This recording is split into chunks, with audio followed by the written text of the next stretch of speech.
Hello friends, स्वागत है आपका मेरे यूट्यूब चैनल physicsedge.com में। मैं आपका दिनेश सेपट। देखिए फ्रेंड्स, आज हम एक नई पारी स्टार्ट करने जा रहे हैं। मैंने अभी तक आपके लिए कक्षा 11th के वीडियोस डाल रखे हैं। आज मैं एक नया वीडियो अर्थात क्लास 12th के लिए क्लास 12th का सेशन आप हम स्टार्ट करने जा रहे हैं। एक नई पारी की बिगिनिंग है, तो आप बने रहिए और अपनी तैयारी में लगे रहिए। तो देखिए, आज से हम स्टार्ट करने जा रहे हैं कक्षा 12 भौतिक विज्ञान। तो सबसे पहले मैं आपको बता देना चाहता हूँ कि कक्षा 12 का सिलेबस क्या होता है, कौन कौन सी चीज़ें हमारे को पढ़नी पड़ती है। देखिएगा, कक्षा 12 के अंदर बेसिकली 10 यूनिट्स है, अर्थात कक्षा 12 का जो सिलेबस है उसको 10 यूनिट्स में बांट रखा है, 10 यूनिट में डिवाइड कर रखा है। यूनिट है टोटल 10, और इन 10 यूनिट के अंदर 17 लेसन है आपके लिए। अर्थात आपको कक्षा 12 के भौतिक विज्ञान यानी कि फिजिक्स के अंदर टोटल 17 लेसनों की स्टडी करनी होती है, अर्थात अध्ययन करना होता है आपको। तो मैं आपको क्रमागत इनके वीडियोस प्रोवाइड करवाता रहूँगा। 1 से लेकर 17 जो यूनिट लेसन है आपके, उनके सभी के वीडियो आपको उपलब्ध हो जाएंगे। और इनसे संबंधित अगर आपको नोट्स चाहिए, नोट्स की पीडीएफ चाहिए, तो मेरे डिस्क्रिप्शन में नीचे व्हाट्सअप नंबर दिए गए, आप उनके ऊपर पीडीएफ के लिए मैसेज सेंड कर सकते हो, तो आपको संबंधित यूनिट का पीडीएफ फाइल मिल जाएगा। ठीक है फ्रेंड्स, देखिएगा, कक्षा 12 जो भौतिक विज्ञान है उसका जो फर्स्ट लेसन है उसके बारे में हम आज चर्चा करते हैं, और उसका नाम है विद्युत क्षेत्र यानी कि इलेक्ट्रिक फील्ड। कक्षा 12 के अंदर जो भौतिक विज्ञान का पहला लेसन है उसका नाम है विद्युत क्षेत्र यानी कि इलेक्ट्रिक फील्ड। तो आज हम जो चर्चा करेंगे वो है विद्युत क्षेत्र यानी कि इलेक्ट्रिक फील्ड। क्या होता है, किसे कहते हैं, कौन सा इसका प्रभाव रहेगा, कौन कौन से प्रभाव उत्पन्न करता है, क्या इसकी प्रॉपर्टीज होती है, इन सारी चीज़ों के बारे में बात करने वाले हैं। तो देखिए फ्रेंड्स, सबसे पहले मैं बात करता हूं कि जो आपका विद्युत क्षेत्र है, इलेक्ट्रिक फील्ड है, वो भौतिक विज्ञान की एक बहुत बड़ी शाखा जिसको हम कहते हैं स्थिर वैद्युतिकी। स्थिर वैद्युतिकी अर्थात इलेक्ट्रोस्टैटिक्स। तो आपका जो विद्युत क्षेत्र यूनिट है वो स्थिर वैद्युतिकी मतलब इलेक्ट्रोस्टैटिक्स का पार्ट है। स्थिर वैद्युतिकी क्या होती है इसके बारे में थोड़ा सा आपको बता देना चाहता हूँ। स्थिर वैद्युतिकी देखिएगा, नाम से ही पता चल रहा है स्थिर, अर्थात भौतिक विज्ञान की वह शाखा, भौतिक विज्ञान की वह शाखा जिसमें स्थिर आवेशों, केवल और केवल स्थिर आवेशों के बारे में अध्ययन किया जाता है। तो भौतिक विज्ञान की इस शाखा के अंदर केवल और केवल स्थिर आवेशों, अर्थात ऐसे चार्ज, ऐसे आवेश जो की गति में नहीं हो, उनके बारे में अध्ययन किया जाता है। भौतिक विज्ञान की उस शाखा को स्थिर वैद्युतिकी कहा जाता है। तो स्थिर आवेश और उनके मध्य होने वाली अन्योन्य क्रिया, जैसे कि जो आवेश होता है आपका, उसको एक सिंबल Q से व्यक्त किया जाएगा। इसको एक सिंबल Q से व्यक्त किया जाएगा। मान लो एक आवेश Q1 है और कुछ दूरी पे एक दूसरा आवेश स्थिर अवस्था में रखा आपका Q2। तो इन दोनों आवेशों के मध्य जो अन्योन्य क्रियाएं होती है, क्रियाओं का मतलब यह है कि ये एक दूसरे पे जो आकर्षण और प्रतिकर्षण बल आरोपित करते हैं, उनका अध्ययन हम करते हैं स्थिर वैद्युतिकी में। इन बलों की वजह से ये अनेक प्रकार के क्षेत्रों का निर्माण करते हैं, उनका भी अध्ययन करेंगे हम स्थिर वैद्युतिकी के अंदर। तो ये था आपका स्थिर वैद्युतिकी की परिभाषा, अर्थात मैंने इसको डिफाइन कर दिया है स्थिर वैद्युतिकी क्या होती है। फिर से मैं दोहरा देता हूँ, भौतिक विज्ञान की वह शाखा जिसमें स्थिर आवेशों एवं उनके मध्य होने वाली क्रियाओं का अध्ययन किया जाता है, उस शाखा को हम स्थिर वैद्युतिकी कहते हैं। तो इस शाखा के अंदर सबसे पहले जो चीज आती है वो है आपका आवेश यानी कि चार्ज। चार्ज क्या होता है हम इसको डिटेल से पढ़ेंगे। तो देखिए, सबसे पहला जो अपना लेसन है, इसका पहला ही जो टॉपिक है उसका नाम है आवेश। ठीक है, मैं क्रमागत आपको लेके चलूंगा और इस प्रकार से पूरा लेसन कंप्लीट करवाऊंगा। तो सबसे पहले हम पढ़ने वाले हैं आवेश के बारे में। आवेश जिसको कि अंग्रेजी भाषा में हम चार्ज कहते हैं। आवेश यानी कि चार्ज। देखिए फ्रेंड्स, हम बात करते हैं आवेश यानी कि चार्ज क्या होता है। तो सिंपली अगर मैं परिभाषा की बात करूं तो आवेश की परिभाषा हम यूं दे सकते हैं, यह एक ऐसा स्रोत है, यह एक ऐसा स्रोत है जो कि स्थिर होने पर विद्युत क्षेत्र का निर्माण करता है, निर्माण करता है एवं गतिशील अवस्था में होने पर, गतिशील अवस्था में होने पर विद्युत क्षेत्र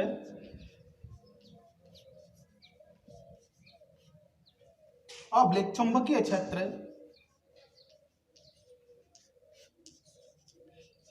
एवं विद्युत चुंबकीय विकिरण, विद्युत चुंबकीय विकिरण की उत्पत्ति करता है, विकिरण की उत्पत्ति करता है, उत्पत्ति करता है। देखिए फ्रेंड्स, हम बात करें आवेश की, तो यहां मैंने इसकी परिभाषा लिखी, एक छोटी सी परिभाषा, जिससे हम आवेश को आइडेंटिफाई कर सकते हैं, आवेश क्या होता है इसकी परिभाषा दे सकते हैं। तो मैंने यहां लिखा है, यह एक ऐसा स्रोत है, सोर्स है, जो कि स्थिर होने पर केवल विद्युत क्षेत्र उत्पन्न करेगा। अर्थात जब तक कि आवेश स्थिर है, स्टेबल है, गति में नहीं है, तब तक ये अपने चारों तरफ केवल और केवल एक विद्युत क्षेत्र का निर्माण करता है। और साथ में अगर यही आवेश गति अवस्था में आ जाता है तो विद्युत क्षेत्र के साथ साथ चुंबकीय क्षेत्र एवं विद्युत चुंबकीय विकिरण की भी उत्पत्ति करता है। तो ऐसे स्रोत को हम कहते हैं आवेश। एक और मैं छोटी सी परिभाषा देना चाहूंगा, याद रख लीजिएगा। अथवा आवेश किसी वस्तु का, अथवा आवेश किसी वस्तु का वह गुण होता है या वह मूलभूत गुण होता है जिसके कारण कोई दो वस्तुएं एक दूसरे को आकर्षित या प्रतिकर्षित करती है, अर्थात रिपेल या अट्रैक्शन करती है। वस्तु के उसी गुण को हम आवेश कहते हैं, यानी कि चार्ज कहते हैं। वस्तुएं जिस गुण के कारण एक दूसरे को आकर्षित या प्रतिकर्षित करती है, वस्तु के उसी गुण को हम आवेश कहते हैं। तो एक मतलब यहाँ से ये हो रहा है कि आवेश कुल मिला के क्या है, वस्तु का कि प्रॉपर्टी एक गुण है जिसके कारण दो वस्तु एक दूसरे को आकर्षित या प्रतिकर्षित करती है। ठीक है फ्रेंड्स, इसको मैं एक एग्जांपल से बताना चाहूंगा कि किस प्रकार से आकर्षित या प्रतिकर्षित करता है, तो देख लीजिएगा।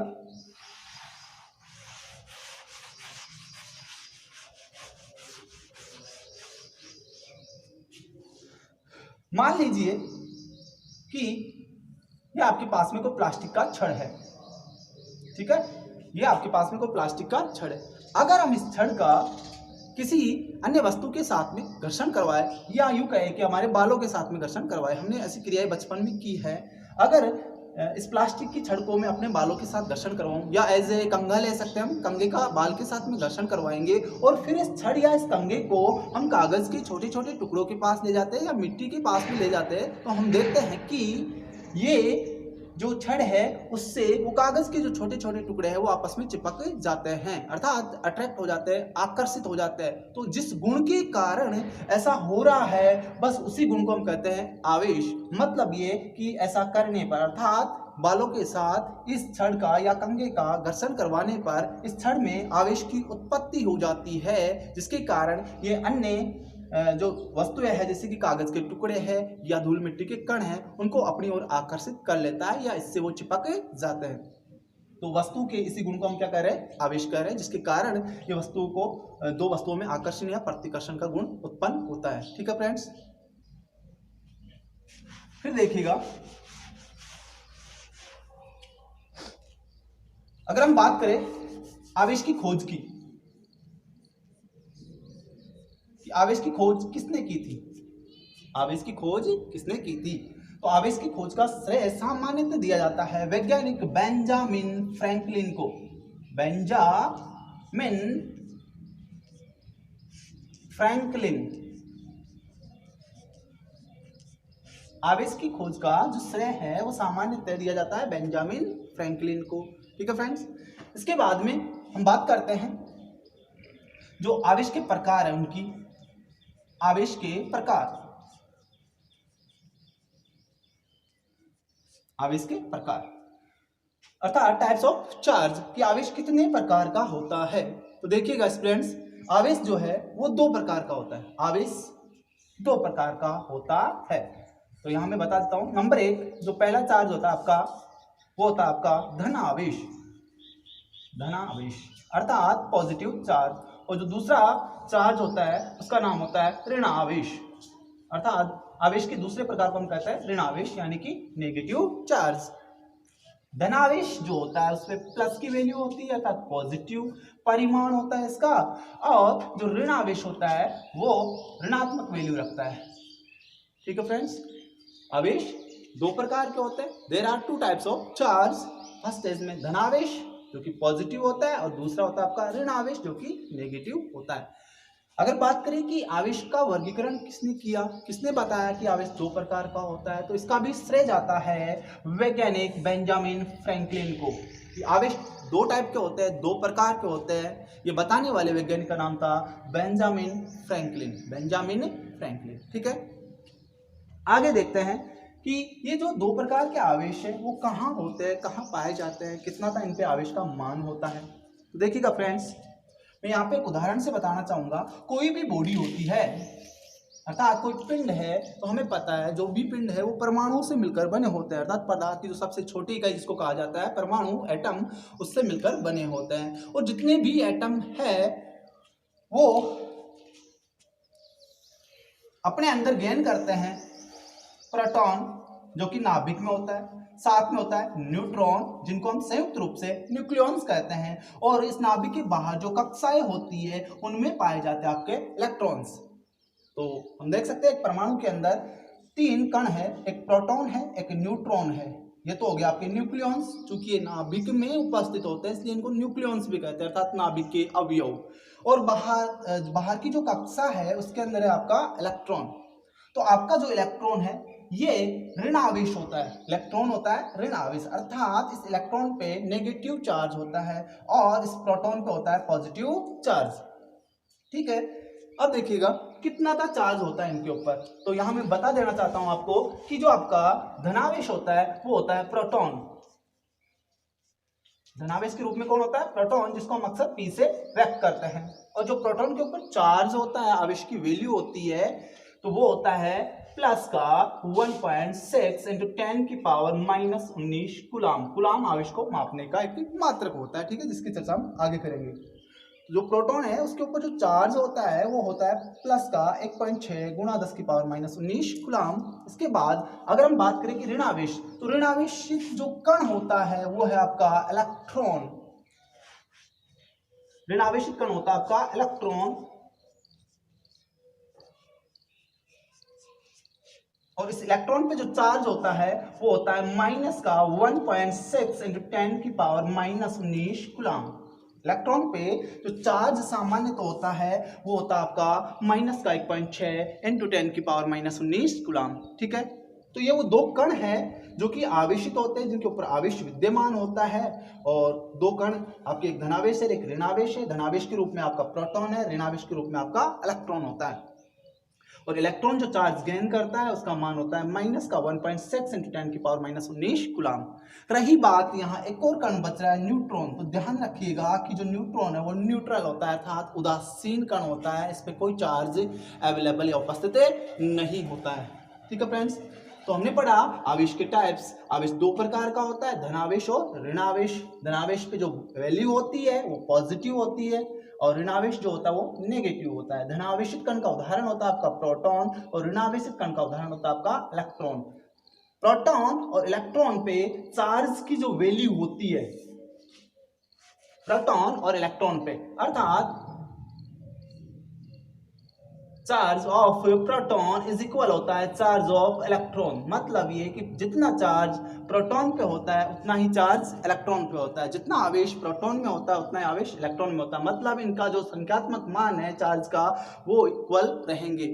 बस अंतर ये होता है कि इनकी नेचर अर्थात प्रकृति अलग अलग होती है। ये पॉजिटिव होता है और ये नेगेटिव होता है, मतलब नेचर में अलग है कि इस पे धनावेश पाया जाता है, इस पे ऋणावेश पाया जाएगा, लेकिन परिमाण मैग्नीट्यूड दोनों का समान होता है। और उस मैग्नीट्यूड की वैल्यू होती है 1.6 इंटू 10 की पावर -19 कूलाम। अगर धनावेश है तो प्लस में आएगा, ऋणावेश है तो माइनस में आएगा। ठीक है स्टूडेंट्स, फिर देखिएगा कि आपके जो धनावेश यानी कि प्रोटॉन और ऋणावेश यानी कि इलेक्ट्रॉन जो है वो आपके फंडामेंटल पार्टिकल होते हैं, अर्थात मूलभूत कण कहते हैं इनको। मतलब यूं कहे कि इनसे कोई छोटा कण नहीं है। बेसिकली वैसे होता है क्वार्क्स कण, जो इनसे भी छोटे होते हैं, लेकिन सामान्यतः इनको भी फंडामेंटली पार्टिकली कहा जाता है। ये भी एक प्रकार के मूलभूत कण ही होते हैं जिनके ऊपर ये चार्ज की वैल्यू होती है 1.6 × 10⁻⁻19 कूलम। ठीक है। दूसरी बात कि इलेक्ट्रॉन को मूव करवाने चार्ज को मूव करवाने का काम जो करेगा, अर्थात आवेश का जो स्थानांतरण करवाने वाला इन दोनों में से जो माध्यम है वो मुख्यतः होता है आपका इलेक्ट्रॉन। मतलब ये कि किसी भी मीडियम माध्यम के अंदर आवेश को एक स्थान से दूसरे स्थान पर ट्रेवल करवाने का जो कार्य करता है वो होता है इलेक्ट्रॉन का। चूंकि ये प्रोटॉन आपका नाभिक के अंदर होता है और सबसे प्रबल बल यानी कि नाभिकीय बल से बंधा होता है, अर्थात ये गति करने के लिए सामान्यतः स्वतंत्र नहीं होता है। इसलिए चार्ज को ट्रांसफर करने का कार्य जो करता है वो सामान्यतः आपका इलेक्ट्रॉन करता है, अर्थात ये एक प्रकार से कैरियर का काम करता है, चार्ज को एक स्थान से दूसरे स्थान पर पहुंचाने का कार्य करेगा, जिसके कारण आपकी विद्युत धारा का निर्माण होता है। ठीक है फ्रेंड्स। फिर देखिएगा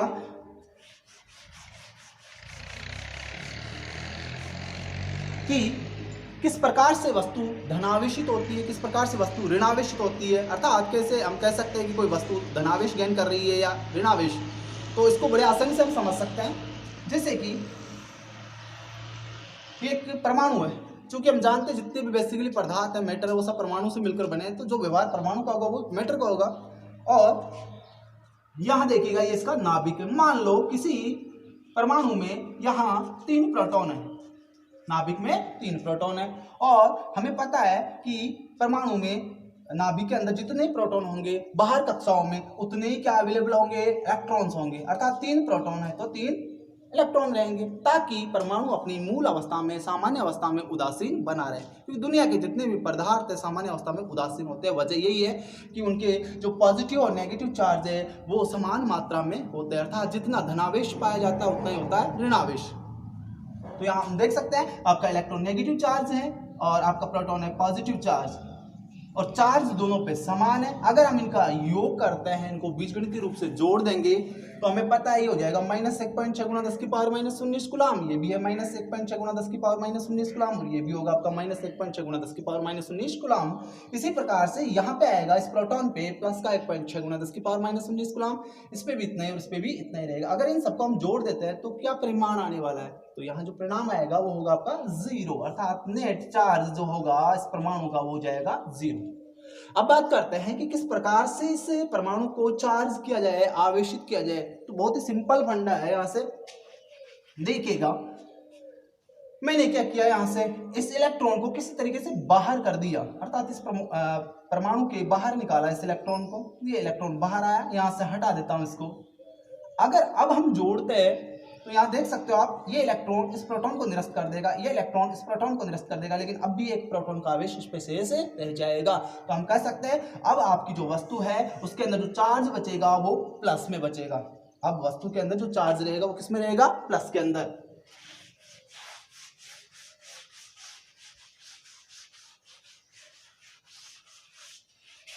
अब आपकी इस वस्तु में जो चार्ज रहने वाला है वो रहेगा किसमें, प्लस के अंदर, अर्थात एक धनावेश आ जाएगा इसके ऊपर। तो हम कह सकते हैं अब ये वस्तु धनावेशित है। कैसी हो जाएगी, धनावेशित। अगर मैं और ज्यादा यहाँ से इलेक्ट्रॉनों को बाहर लाता हूँ, जैसे इस इलेक्ट्रॉन को मैंने बाहर निकाल दिया किस तरीके से, तो यहाँ से हटाते हैं इसको। अब आप अगर जोड़ के देखोगे तो ये इलेक्ट्रॉन केवल इस प्रोटॉन को निरस्त कर पाएगा। यहाँ 2 प्रोटॉन का चार्ज बच जाएगा, 2 प्रोटॉनों का चार्ज बच जाएगा। मतलब यहाँ पे प्लस पहले था और प्लस एक और चार्ज यहाँ पे आ जाएगा। ठीक है फ्रेंड्स, तो ये हम कह सकते हैं एक जो प्लस होता है इसका मतलब है कि इलेक्ट्रॉन लिख सकते हैं, क्योंकि प्लस यानी कि प्रोटॉन और इलेक्ट्रॉन का चार्ज आपस में बराबरी होता है। केवल परिमाण का केवल नेचर का अंतर होता है, प्रकृति अलग होती है। धनात्मक लिख देंगे इसको, प्लस का ई हो जाएगा, ये भी आपका प्लस का ई। तो हम कह सकते हैं इस परमाणु पे टोटल चार्ज बन जाएगा प्लस का 2e, अर्थात 2 इलेक्ट्रॉन के बराबर चार्ज ये गेन कर लेगा, जो कि धनात्मक होगा। अगर फिर आप इसको जो एक इलेक्ट्रॉन और बच रहा है इसको भी बाहर कर दो किसी तरीके से, तो यहाँ देख सकते हो आप इन प्रोटॉन्स के आवेश को निरस्त करने वाला कोई पार्टिकल नहीं बच रहा है। तो अब आपका जो वस्तु है वो पूर्णतया हो चुका है धन आवेशित, अर्थात अब इस पे जो चार्ज बनेगा वो 3 इलेक्ट्रॉनों के बराबर बन जाएगा, जो कि पॉजिटिव होगा। तो इस प्रकार से हम किसी वस्तु को क्या कर सकते हैं, धन आवेशित कर सकते हैं। जैसे ही वस्तु के इलेक्ट्रॉनों को किसी तरीके से बाहर लाया जाता है तो पीछे वस्तु होने लग जाती है धनावेशित। जितने इलेक्ट्रॉन आप बाहर निकालोगे वस्तु पर धनावेश का मान उतना ही बढ़ता रहेगा। अब बात करते हैं कि कैसे वस्तु को नेगेटिव चार्ज दिया जाए, अर्थात ऋणावेशित कैसे किया जाएगा। तो इसका भी सिंपल ही फंडा है। अगर आपको वस्तु को धनावेशित करना है तो इलेक्ट्रॉन्स को बाहर निकाल दीजिएगा, और अगर आपको वस्तु को ऋणावेश देना है तो वस्तु में इलेक्ट्रॉनों का स्थानांतरण करवा देना है, तो वस्तु हो जाएगी ऋणावेशित। जैसे फिर से बात कर रहा हूं यहाँ पे मैं, मान लो ये वस्तु का परमाणु है, अंदर नाभिक में 2 प्रोटॉन्स है और बाहर 2 ही क्या होंगे, इलेक्ट्रॉन, क्योंकि वस्तु क्या होती है, उदासीन होती है सामान्य अवस्था में। अब क्या करते हैं, ये पॉजिटिव है, ये पॉजिटिव, ये भी होगा आपका नेगेटिव और ये भी हो जाएगा नेगेटिव। तो हम देख सकते हैं अभी जो टोटल चार्ज है तो वो हो जाएगा आपका 0, अर्थात Q नेट इस अवस्था के अंदर इस पे 0 रहेगा। लेकिन मैं किसी दूसरी वस्तु के इलेक्ट्रॉन इसमें स्थानांतरित करवा दूं, जैसे कि मैंने किसी बाहर से वस्तु से एक इलेक्ट्रॉन को इसमें डाल दिया है यहाँ पे, तो अब आप देख सकते हो अगर हम इनका बीजगणितीय योग करते हैं तो यहाँ एक इलेक्ट्रॉन एक प्रोटॉन से निरस्त हो जाएगा, ये इलेक्ट्रॉन इस प्रोटॉन को निरस्त कर देगा, तो यहाँ इस परमाणु पे या यूं कहें कि पूरी वस्तु के ऊपर जो चार्ज रहेगा वो एक इलेक्ट्रॉन के बराबर रहेगा। और चूंकि इलेक्ट्रॉन पे जो चार्ज होता है वो नेगेटिव होता है तो इस वस्तु पे चार्ज आ जाएगा माइनस का E। ठीक है फ्रेंड्स, और E की वैल्यू हमें पता है 1.6 इंटू 10⁻⁻19 कूलम। तो ये वस्तु आपकी हो जाएगी ऋण आवेशित। और इलेक्ट्रॉनों को मैं डालूंगा इसके अंदर, तो यहां देखिए ये इसको काट रहा है, ये इसको काट रहा है, तो यहां बचेगा क्या, यहां बच जाएंगे 2 इलेक्ट्रॉन्स, अर्थात ये वस्तु 2 इलेक्ट्रॉन चार्ज के बराबर ऋण आवेश को ग्रहण कर लेगी। ठीक है फ्रेंड्स, तो इस प्रकार से हम वस्तुओं को आवेशित कर सकते हैं। तो ये तो थे आपके आवेश और आवेश के 2 प्रकार। फिर आगे बात करते हैं हम, आवेश की एक और प्रॉपर्टी होती है,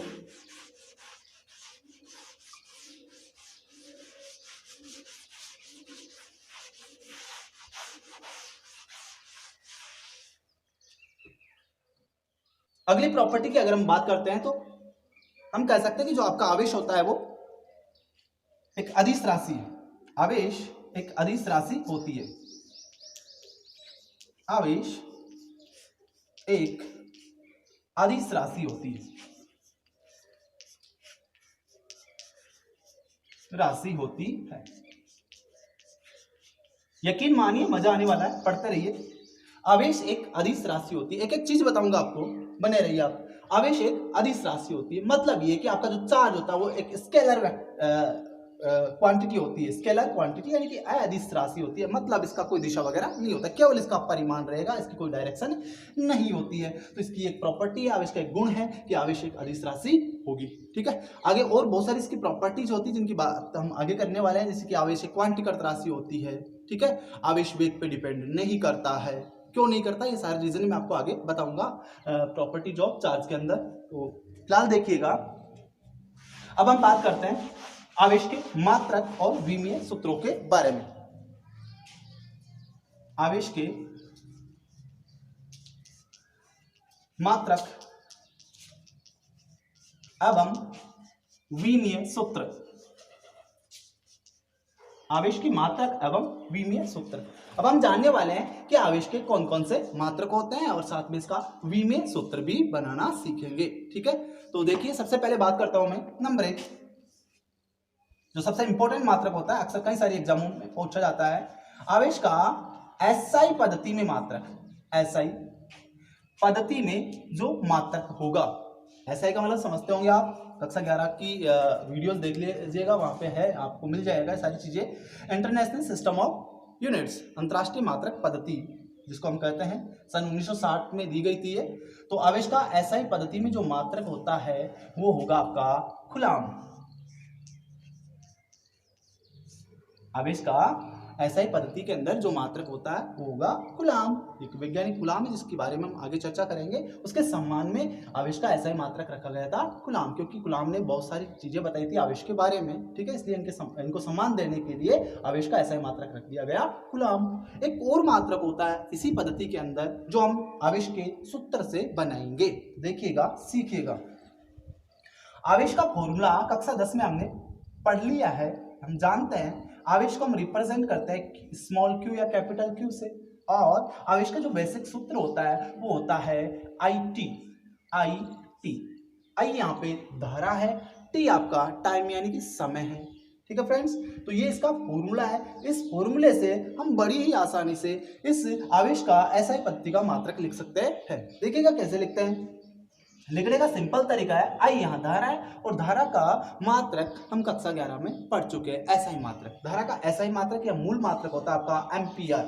धारा का SI मात्रक होता है एम्पियर। ठीक है फ्रेंड्स, गुणा में यहाँ पे टाइम का मात्रक जानते ही है, समय का मात्रक होता है आपका सेकंड, SI के अंदर सेकंड। ठीक है फ्रेंड, तो हम कह सकते हैं आवेश का SI पद्धति में एक और जो मात्रक होगा वो होता है आपका एम्पियर सेकंड, एम्पियर सेकंड। ठीक है, एक और मात्रक यहां लिख देता हूं मैं, एम्पियर सेकंड।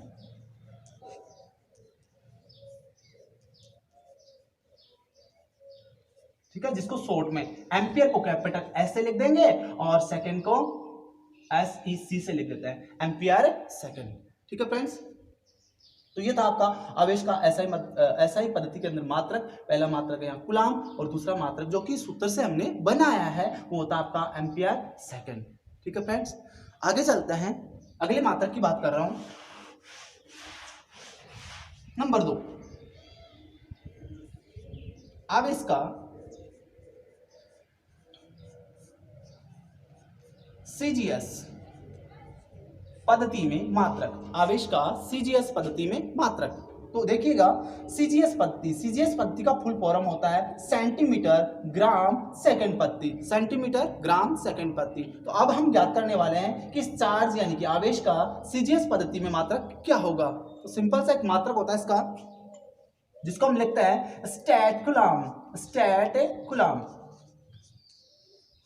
ठीक है फ्रेंड्स, कई बार इसको हम स्टैट भी बोलते हैं, बाकी कोई दिक्कत नहीं है, स्टैट कूलम भी आप पढ़ सकते हो। ठीक है, इसी को एक और नाम से जानते हैं ESU, ESU, ESU। इस ESU की अगर फुल फॉर्म की मैं बात करूं तो E का मतलब है यहां पे इलेक्ट्रो,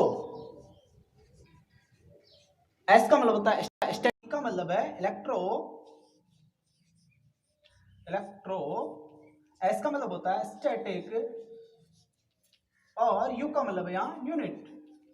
तो ESU का फुल फॉर्म बना इलेक्ट्रोस्टैटिक यूनिट। तो ये था आपका आवेश का CGS पद्धति का मात्रक, इसको हम जानते हैं स्टैट कूलम से या ESU से। ठीक है, और इलेक्ट्रोस्टैटिक इसको फुल फॉर्म के रूप में लिख सकते हैं। अगर मैं हिंदी में बात करूं इसकी कि हिंदी में क्या मतलब होगा, तो इलेक्ट्रो का मतलब यहाँ विद्युतीय, स्टैटिक का मतलब है स्थिर और यूनिट का मतलब होता है मात्रक, अर्थात स्थिर वैद्युतिकीय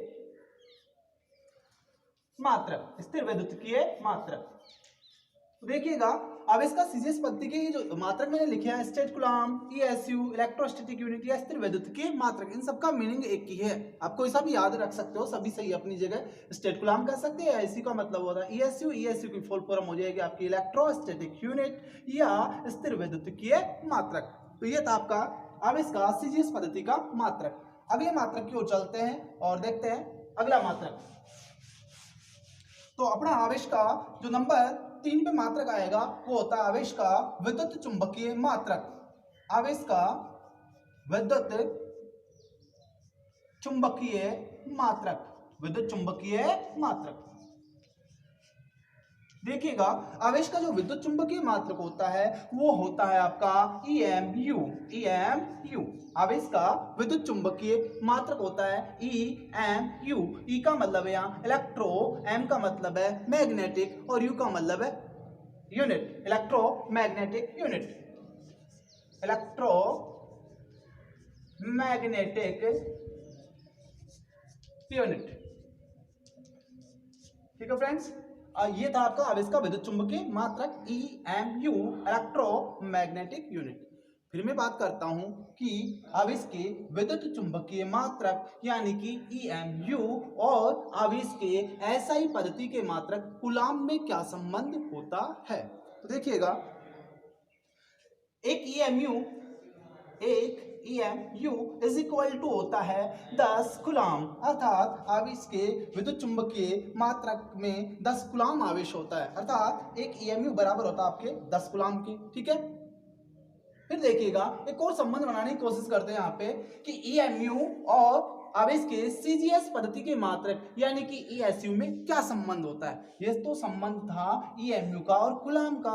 आगे जो संबंध मैं बताने जा रहा हूं वो है आपका ईएमयू और ईएसयू के बीच का। तो देखिएगा इसका संबंध क्या होगा, बड़े आसानी से हम निकाल सकते हैं इसको। तो देखिए यहां लिख देते हैं, एक ईएमयू ऐसा कैसा लिख दो इज इक्वल टू, यहाँ पे लिखा हुआ आपका 10, ठीक है, और 10 के गुणा में आप देख सकते हो लिखा हुआ है यहाँ पे कूलाम। 10 के गुणा में क्या लिखा हुआ है, कूलाम। और कूलाम को हम क्या मान सकते हैं, ऐसे भी तो लिख सकता हूं मैं इसको, 10 इंटू 1 कूलाम। एक ही बात रहेगी, 10 into 1 coulomb 10 coulomb, 10 into 1 coulomb. तो यहाँ 1 कूलाम देखिए यहाँ पे अभी हमने यहाँ आवेश की सीजीएस के अंदर हमने पढ़ा था कि 1 कूलाम बराबर होता है 3 इंटू 10 की power 9 ESU।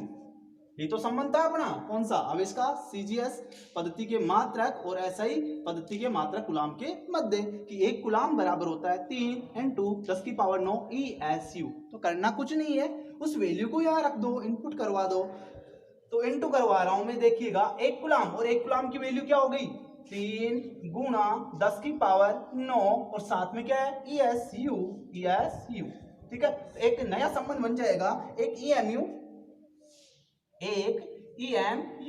Is equal to हो जाएगा, देखिएगा यहाँ 3 इंटू 10 की पावर 9, 10 की पावर 9 में एक और पावर जोड़ देता है, 10 की पावर 9 और एक पावर और जोड़ेंगे तो कितनी हो जाएगी, 10 की पावर 10। तो एक EMU बराबर हो जाएगा आपका 3 इंटू 10 की पावर 10 और साथ में ये मात्रक ESU। तो यहां देखिएगा एक और संबंध आया EMU में और ESU में। तो हम कह सकते हैं कि एक EMU बराबर होता है 3 गुणा 10 की पावर 10 ESU के। तो फ्रेंड्स ये था आपका आवेश का विद्युत चुंबकीय मात्रक और ये है इसके संबंध। एक EMU में होते हैं आपके 10 कूलाम और एक EMU बराबर होता है आपका 3 गुणा 10 की पावर 10 ESU इलेक्ट्रोस्टैटिक यूनिट, ठीक है। आगे देखिएगा,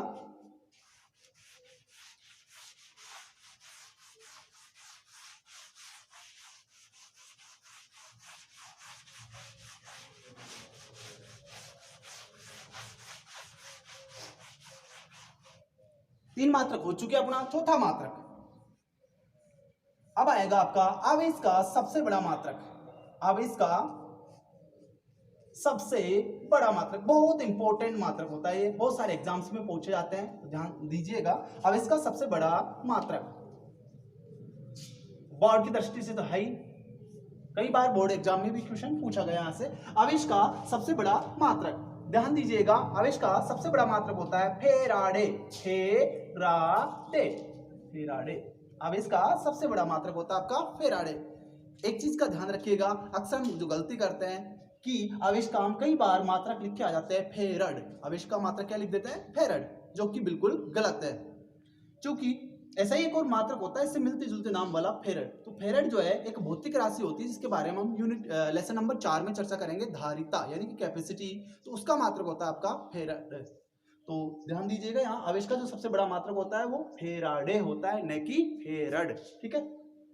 फिर बात करते हैं संबंध की, कि जो आवेश का सबसे बड़ा मात्रक है जिसको हम कहते हैं फेराडे और आवेश के एसआई पद्धति के मात्रक कूलाम में क्या संबंध होता है। तो देखिएगा, एक फेराडे बराबर होता है 96,500 कूलाम। एक फेराडे बराबर होता है आपका 96,500 कूलाम। सबसे इंपॉर्टेंट मात्रक है, याद कर लीजिएगा। एक फेराडे बराबर होता है 96,500 कूलाम आवेश, ठीक है। परिमाण की दृष्टि से बहुत बड़ा मात्रक है, क्योंकि अकेले एक फेराडे में 96,500 कूलाम चार्ज गेन करता है, इसके बराबर मान रहेगा इसका, ठीक है। तो ये था आवेश का सबसे बड़ा मात्रक जिसको हम लिखते हैं फेराडे, और ये था आपका फेराडे और कूलाम का संबंध। एक फेराडे बराबर होता है 96,500 कूलाम आवेश, ठीक है। आगे देखिएगा, ये था नंबर 4। अब बात करता हूं मैं नंबर 5। चूंकि आवेश का सबसे बड़ा मात्रक पड़ा है तो छोटा भी आना है, तो बात करते हैं आवेश के सबसे छोटे मात्रक की। आवेश का